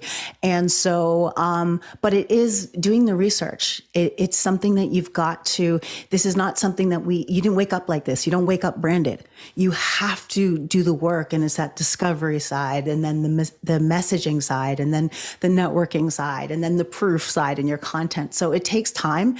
And there's a lot of resources out there that can help someone brand themselves, but it takes time. Go ahead, Alex. Yeah, I just really want to underline, this is just such a great conversation. and it is, basically the model that I've used for the last 30 years is that I, just get in there and start helping a market that I'm interested in the most. Wherever I want to go, I may be doing something else that pays the bills, but I'm always, serving a market that I'm interested in. And the thing that is always, that I am reminded of all the time, is the saying that, trust enters on foot and leaves on horseback. So you have to be it's a delicate thing where you can't, a misstep can cost you years of work. Years of branding, you can say the wrong thing or do the wrong thing, and it doesn't matter what you did before that. And so you have to be super careful about putting that stuff out and keeping your elbows in and just making sure that you're doing that. But I got all the way to, I went, this is in the 90s, went up to a forum and was answering people's questions about 3D, and ended up working at Lucasfilm because of it. Over years, I got invited because I built connections, and all I did was answer questions. And the funny thing is, to what was talked about a little bit, was that I didn't know the answer to the questions. I barely knew what I was doing. But someone would ask a question, and I would spend 6 or 8 hours trying to figure out the answer, and then I'd throw it up there and say, well, you might want to try this. And not make a big deal, just kind of try this process here. I didn't tell them that this was my entire Saturday was figuring out the answer to something that, but it built that relationship. It's a lot of hard work, and it is a campaign. It's not something you do once and then get a return. I'm going to put that up. And, it was, in every case, it has been years of work. And when you go into something new, you think of it in years or even decades. That service first mindset just does wonders. Yeah, it's huge. Next question. Next one comes from Douglas Carmichael. Interesting question. How can you present a personal challenge, for example, being on the autism spectrum, in a positive way as part of your personal brand? Go ahead, Cher. That one's actually very personal to me, because my 19-year-old son, he is in the spectrum, and he's in a digital media program here at Ryerson University, or Toronto Metropolitan University now. And the thing with those on the spectrum is you have to just go into your strengths. There are so many strengths that you can take a look at as how you're wiring, because you're just not neurotypically wired. And so, well, what makes you good at what you do? And that's one of your superpowers. So you gotta, and this is for everyone, because everybody has different challenges, and that's not to diminish one from the other. But one of the things is The power of branding is taking a look at what you bring to the table, how you serve your audience, why you're good at serving your audience, and looking at it from an asset based and then positioning that so that they're like, oh yes, you can help me do that. So what we need to recognize is, again, positioning ourselves for what we want instead of for just the stuff that we can do. And the more we position ourselves intentionally and strategically, the more will come back to you, because you're the source. You're giving them the information that clearly tells them what you want and what you're capable of doing, and the results that you get. So focus on what makes you awesome and less about you don't even have to think about that in a deficit mindset. It's really about what's your superpower in what you do. So that's even taking some time with self-discovery, right? To really pull out and list out and seeing what your strengths are. Exactly. You got to do that inventory. That's one of the first pieces, is really discovering what you want, and then the inventorying your skills and your experience that backs up why you can do it and why you want more of it. Alex? Oh, sorry. I saw it. Next question. It's covered. Next question from Stephen Montagna of Madison, Wisconsin. How do you manage branding when your skill set or skill sets span multiple fields or disciplines? Keep them separate or fold them under a, quote, jack of all trades umbrella? Ooh, I want to see what you have to say about this, Cher. I love that, because I look at my own career and how I've been able to connect the dots, like starting in broadcasting. Then I moved into marketing and copywriting. Then I moved into corporate communications. Then I moved into PR. Oh, and while I was doing that, I was also, on air for 9 years on a show, like as a contributor on a show here in Toronto. And I did, there's so many different things that I did. I worked in sports to different areas in broadcasting. And what you're looking for is the transferable skills, right? Because it's very interesting, because your perspective, that diversity in perspective, you lean on everything that you've done to process what you do. So that lens now becomes your point of differentiation. So you've got to look at, when I did this is what I pulled from that. This is how I sharpened that skill. And then I use it here. And so you have to look for the bridging skills that culminate into who you are now. So it takes a little bit of that introspective work to find out what are your strengths. And then I talked about this earlier, mastering your message. So I usually have people who come to me and, I have a cupcake business at night and I'm an auditor during the day. So how can we connect the skills? And I can connect the dots on anything, because it's all about the transferable skills and the positioning of it. So don't be afraid if you feel like you are a jack of all trades, because oftentimes we can still narrow that into what you want to do. And I do that I've done that with my own career, because I've been able to take pieces of everything that I learned.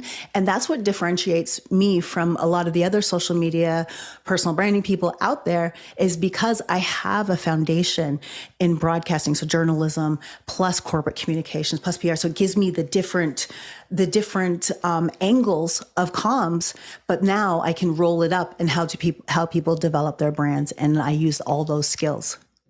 Go ahead, John.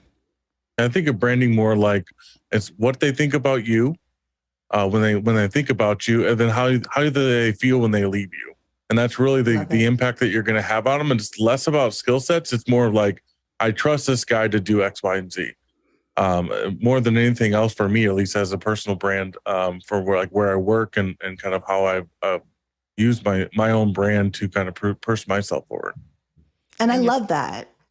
Sorry, Lib. I love that, because, you have to manage how people and influence how people will feel about you. And the more intentional you are, is the speed of trust, right? Speed of bridging to that trust point, because they get the vibe that, oh, I love I love what you bring to the table. I love the energy. But then they back it up with the intentional positioning of what you've done. So you would see, even with yourself, you would see that acceleration of opportunity, because credibility plus visibility multiplied by consistency equals opportunity. So you got to look at that.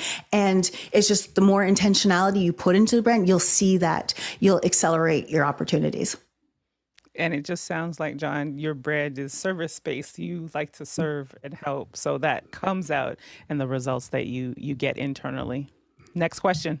David Brady in New York City has this one. When I think of a brand, it is the traditional definition, logo, font, colors, and so forth. Call me a curmudgeon, but isn't it easier to just be authentic in whatever you do and let that authenticity shine?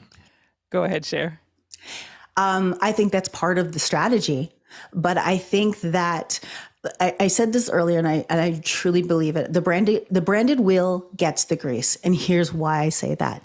Because oftentimes we'll lose out on opportunity, not because that person who had the opportunity didn't think that we could do the job. They forgot about you when they were thinking about the opportunity. So part of that is now being, and this is where it comes back to, you can't get there the same way you could before. So that whole curmudgeon mind, I get it, right? Because we almost resist that, because it's like, I don't want to do this.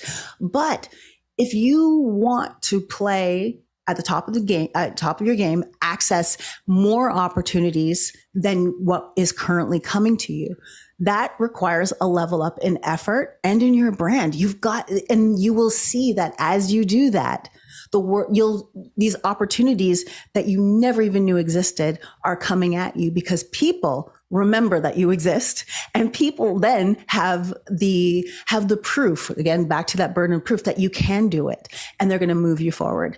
And those people who are those branded wheels, they're just remembered more, and their proof is in their face. So it's like, it's just like a go-to, it's a reflex. Yeah, I just want to add to that perfect example. There was this project we ended up getting. This was sometime last year. And I think it was just a touch point of emailing, not intentionally. I didn't even know that they had the project.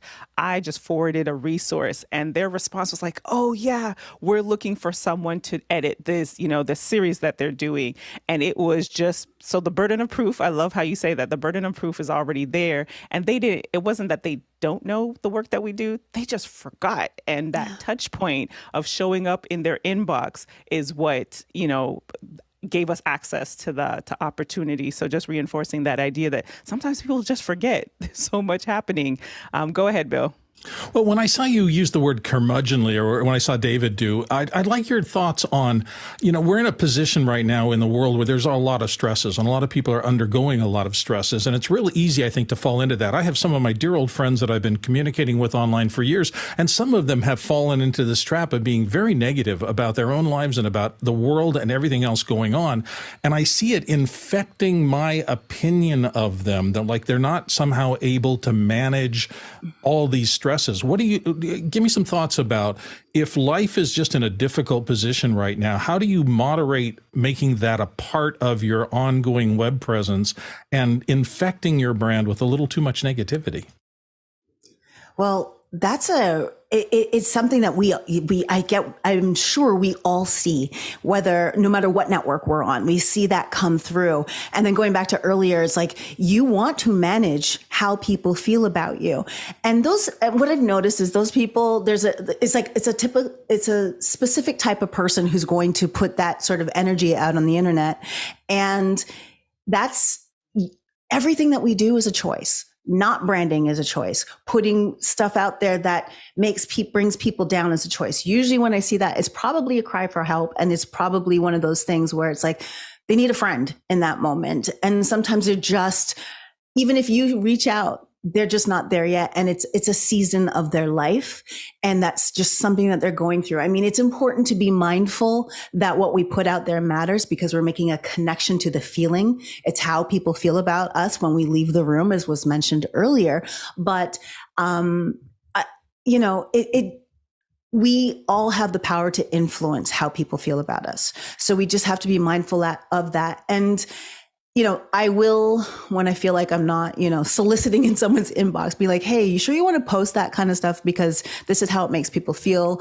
But it's also a season. So it's hard to give people advice on that, because I found that over the years, I usually root it to an emotional distress, and it's attention. It's just a lot deeper than that, but a lot of people don't necessarily see it that way or are going to process it as empathetically as I do. So you have to watch what you put out there.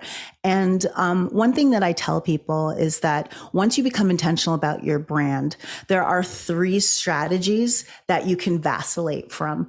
And the first one is just a ready strategy. And that's meaning like you're opportunity ready. So when you look me up, I'm validated. You see, you've got the proof, you've got the language to talk about me. I've taken the time, but I'm not extremely active right now because I just can't be active with content and all that stuff. But I have enough out there that it verifies and validates my asks. The credibility is there. You give people the language to talk about you. That's kind of the step one. And we will all, including myself, all vacillate. The next one is a proactive brand. So that's when you're starting to use it because you need to accomplish specific goals. So you need to have the right connections. You want to get in front of the right people. Let's say you're in a sales position, or you want to get onto the right production, broadcast, whatever the case may be. Like you've got to build, there's an intentionality around building your network and also putting out more proof that we talked about earlier. And then there's the driven brand. That's those who want to go almost be like branded and business famous. They want to be the thought leaders. They want to get out there. They want to be on different shows like this show and appear on podcasts. So that's another level of effort. And you could go from driven to ready, depending on how your work is, but you will find that it's just, you will vacillate depending on where you're at right now. And so for those people who have branded themselves and then they're in a season of despair or a season, just a turbulent season, they can go back to the ready and stay off the internet. So great answer. Thank you. Next question. Next question comes from Alex Knight in Vancouver, British Columbia. What strategies are large organizations using to humanize themselves and become less corporate to their customers and make their ad campaigns more successful? Cher. Oh my goodness. I couldn't ask for a better question to lead into a LinkedIn learning program that I just completed. It's on how to use your in-house creators to power your brand. And basically what it is, it's starting to use the people in your organization to create content with, whether it's a live stream, a live Q&A show about their industry, their topics. It's about leveraging their brands of the people who are in the organization when they're out in, building partnerships inside communities or working with their clients or whatever it is they're doing is like, how can you train or leverage what I would call employee generated content? So the stuff that they're creating and posting, how can you encourage that? How can you encourage the brands to the brands of your people to work on their brands and also again co-create with them? So it's all about developing the strategy for that. So basically, to answer the question, they need to have an integrated strategy on how they're going to leverage their people's brands and maybe identifying a few influencers within the company. And that could be from different areas or whatever their focus is, and building a strategy based off of the content that they could co-create or amplify together, and making sure that their people are a part of the content. They're part of the brand moving forward. Go ahead, John. I think it's like about leaking that culture out, Riley. So you're establishing something, you're building something that is human, right? The company is human.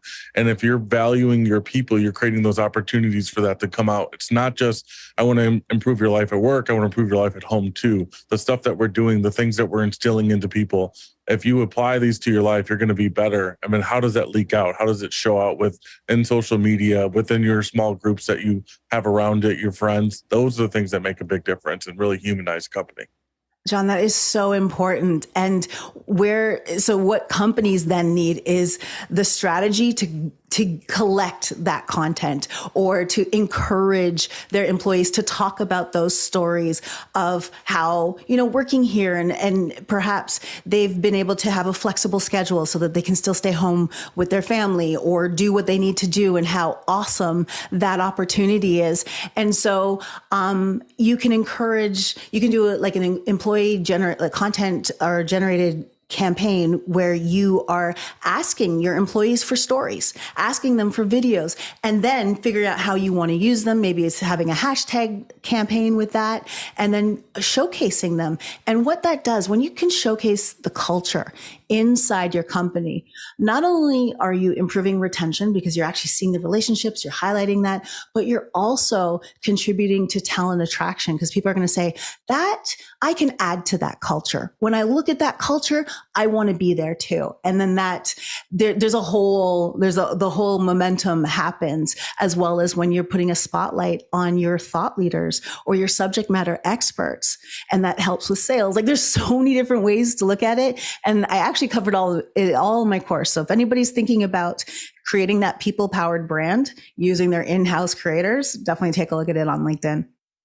And I like just in all of this, I just immediately got this visual of like, essentially you've got, so you've got actually people first, right? At the top of if you look at it, and then all of their stories and all of that leads into the organization here. And that being the focus from a branding perspective, like empowering your employees, your team, as they level up and as they have these great experiences, that ultimately helps the organization and helps their storytelling as that goes outward. So I love that. That was great.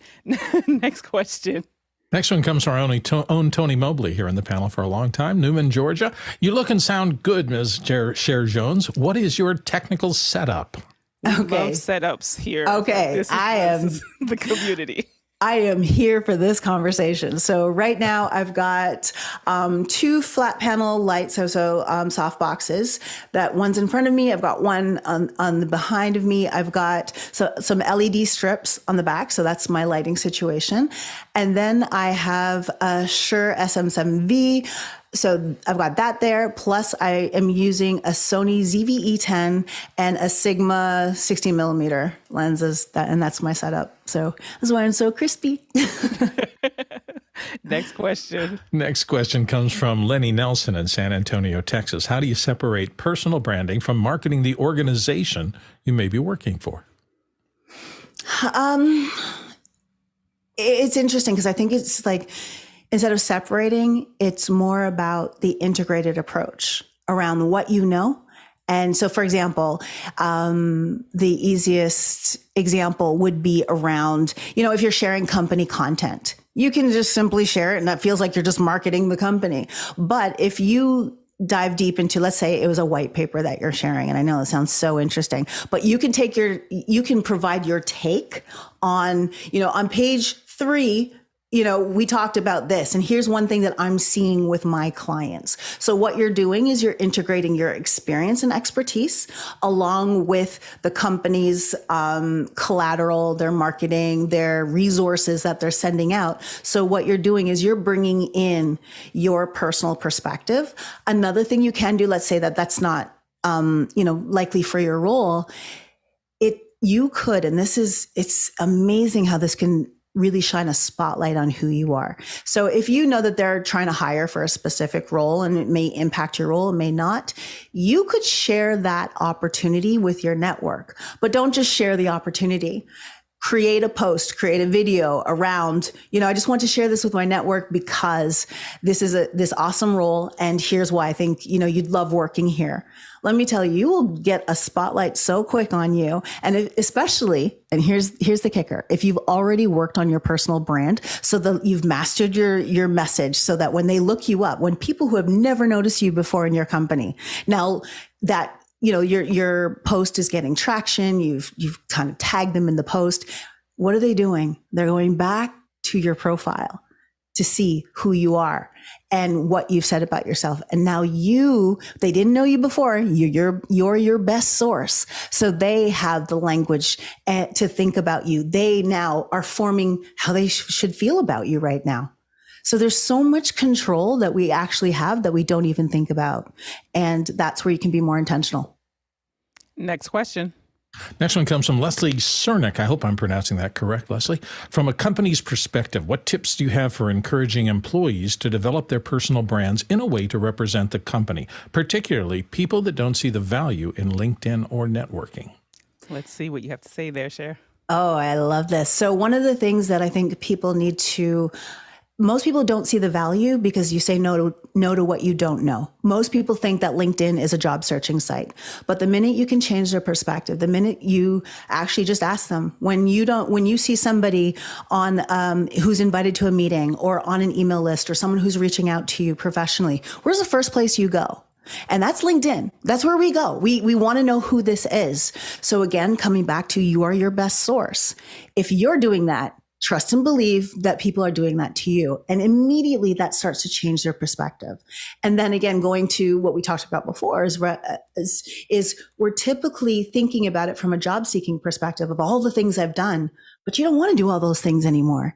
What do you want to do? So you're giving yourself an opportunity to communicate what it is you do well, how you help people, and the things that you want to do. So you're focusing in on that. So going back to the question is like, first, you've got to reframe how personal branding can help you, because it starts with what's in it for me, the employee. Why am I going to do this in the first place? So you've got to give them the different perspectives, the relationship building perspective. If they want to build opportunities, especially within the company, if they want to have those conversations, they want those sponsors and champions, or they want to go from that hidden figure to influential leader at their company, what I would say is access hidden opportunities. So hidden opportunities to speak at events or represent the company in different ways or be on task force, whatever.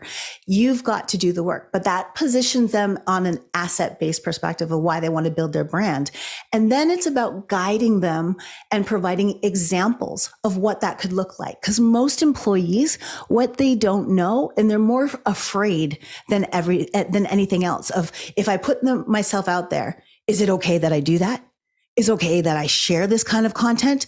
Is it going to take too much time? Am I going to be flooded with all these people trying to to connect with me? There's a lot of fear, but there's a lot of I don't know how, and I don't know if this is okay. So what the burden on companies is to steer the direction of saying this is what we're looking at, and that comes back to that employee content, like employee generated content, is steering them. Giving them an opportunity to say, here's the parameters of what we'd love to see. So do a little test with that. Again, check out my course. Honestly, if you want to get that question answered, I guarantee it's in there in detail to really walk you through the process. John? Yeah, I think it's first about understanding what they value. And then how does it benefit them? I think you covered that a little bit, Cher. It's really a shift of, let's do this for the company to, hey, what do you care about? What are your goals? How do we leverage your personal brand to achieve your goals? And then at the same point, we're going to elevate the company because we hire good people. People are attracted to places that attract talent. And that's really what's going to drive like a mutual benefit from any sort of personal brand. And it can always be helpful to, well, 2 points. One, of just showing them how other profiles are just showing them just use cases and or putting together a playlist of some videos that could be helpful, kind of like a starter kit for them. And then also just showing them some really strong profiles and or having some kind of pilot profile. Because Cher had said earlier, like, people say no to what they don't know. So if there's a way to walk them through that process, that would be a great value. Next question. Next one comes to us from Paul Wallace in Austin, Texas. He says, what's the best Twitter management tool to remove ghost followers, remove deadwood, boost most interactive followers, and so forth? And he specifically notes things like TweetDeck and Hootsuite. Yeah, I haven't used a Twitter management tool in a while, so unfortunately I don't have the answer to that one. But there are definitely a few out there. I just don't. The ones I used in the past, I just don't know if they are still active. So I wish I had a better answer for you than that. I'm sorry. Yeah, I'm not sure on the ones that remove the bots. So yeah, that could be something for a little bit of research there, Paul. Next question. Next one comes to us from Deborah Woodfork in Washington, D.C. If others think I'm good at something, but I don't think I'm good at it, is that a good or a bad thing? Great question, Deborah. Cher? I love that question because oftentimes we don't own our awesome. So it's really important that you do the inventory on how someone feels when they've worked with you, what people are saying to you, because you're not, and maybe that's one of those things where you have to do a little bit of investigative research around, well, why do you think I'm good at that? What helped you? So that you can better understand, because that is something that I find when we are comparing where we're at, we're usually comparing it to people who are ahead of us as opposed to the people we are serving. The reason why you're serving them is because you know more than them, right? And you can help them. So we forget that often. And what we need to make sure is that we actually take a look at, well, what is it we do to help this person?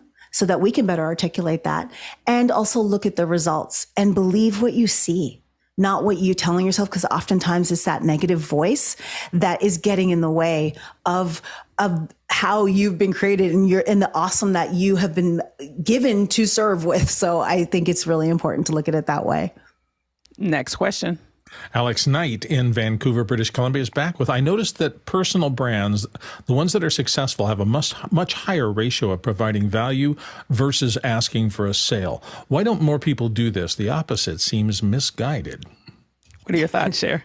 I just think that most people, just like there's a lot of bad marketing out there, there's a lot of bad personal branding out there. And it's really because, again, this is something that is so new. This is something that has been evolving, I'd say, over the last 10 years. And as we see this digital acceleration and the power that we have to create, to put ourselves out there, and even how the platforms have evolved. Like when I started using LinkedIn, like this is not your grandfather's LinkedIn anymore, of the things that we can put out there.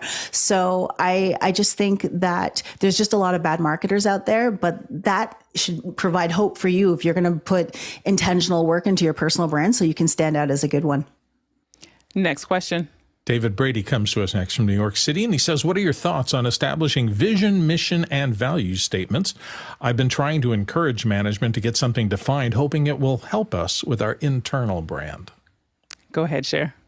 I think they're important because they give people an anchor. They give people sort of a North Star to move forward. But the work really is that the convergence of ideas and thoughts, and that everybody's on board. Because what those do is they really do give you common language, right? When you create something like that, and then people can navigate within that language, the purpose, everything that you're doing. It gives people at least a ground point to connect their brands to. So I think they're important, but it has to be collaborative if you want people to really get on board and believe it. It can't be something that, has been dropped down from on high and believe it.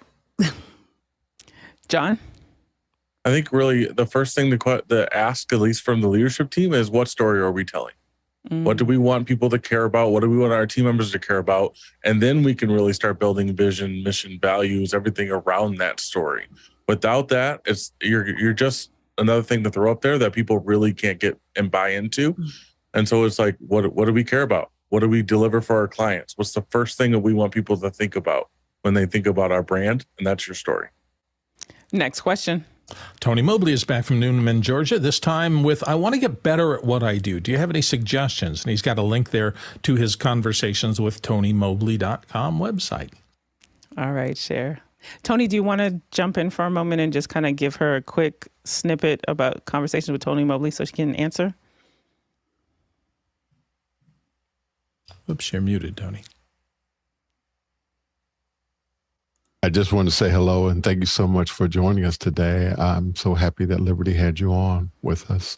Thank you. Conversation with Tony Mobley is a broadcast that I started in early 2020. And I have been having conversations primarily with office hour members, talking about technology, but I have conversations about great many different topics. Mm-hmm. You are a person that I would actually have on Conversation with Tony Mobley. And so I've had a variety of different conversations on technology, on mental health, on education, really, really trying to grow the conversation. My conversations are an attempt to be able to help people, regardless to where they are, regardless to their politics, regardless to their race. And it is an outgrowth of the success of the experiment, which is called office hours, in that they are able to come together, have conversation primarily around video production, but get through all of the things that separate us from recognizing that people are human beings and they have more in common. So what I try to do in conversations is bring the same kind of spirit to the larger community and to the world. And I've been told that it's naive and foolish and all of that, and you shouldn't try to do that, and that you should just try to sell something or try to push something. And that's not where I'm at. I am interested in people having conversations, people not talking at each other, but talking with each other. And so that's the framework in which Conversations with Tony Mobley. I've been begging and reaching out to Liberty to help me with my LinkedIn, trying to grow that. My YouTube is kind of strange in that I have some conversations that'll get 2,000 views. And then I have other conversations. Most of my conversations are around anywhere from 80 to 150. 180 to 150 is pretty much the norm for me in terms of my general conversations. But, you know, like John Preto was on and talking about office hour space, that was 4,000 views I had. And is this the branding part, Tony, that like in communicating on LinkedIn, how you show up? I'm just looking back at your question. Yeah, I'm sorry. I'm really about trying to grow the brand, to make the brand more appealing to a larger audience, to actually do what I'm trying to do. Go ahead, Cher. Okay, so one of the things that you want to make sure that you'll probably notice that a lot of the videos that skyrocketed, there was probably more of an optimization around the title, or perhaps some keywords that really stood out. And we have to remember that when we're on YouTube, it's the largest search engine of how do I. And so one of the things that you can think about your framing of how you frame your titles is really around answering that question. So if you're trying to amplify or accelerate your YouTube growth, that's one of the things. Another thing that we have to recognize is conversations are long for most people. And we're in a new era where 30 seconds is a long video, which is insane, right? And especially coming from a traditional broadcasting sense, we have to recognize that there's a whole culture, and it's not just, we can't blame this on young people, right? Because my mama is on TikTok, right? So like not producing videos, but she's watching stuff just like we are, right? So, and my mom's in her 70s. So it's just one of those things that, okay, we need to recognize that TLDR, too long didn't read, too long didn't watch. We have to think about how are you taking those nuggets and sharing those little pieces, because we have different ways of consuming the content. So what you need to do, or what you could do, and I haven't taken a whole look, I'm just taking a generalized approach, is start to take a look at those snippets, those power nugget moments where someone can gain a lot of value without having to listen to the whole conversation. And those who want to will, right? Because we have different consumption habits of using our time on the internet. So you're going to have to diversify how your content is showing up. I would say start there. And there's so many other things you can do, but start there. Yeah, we've spoken about that. And John?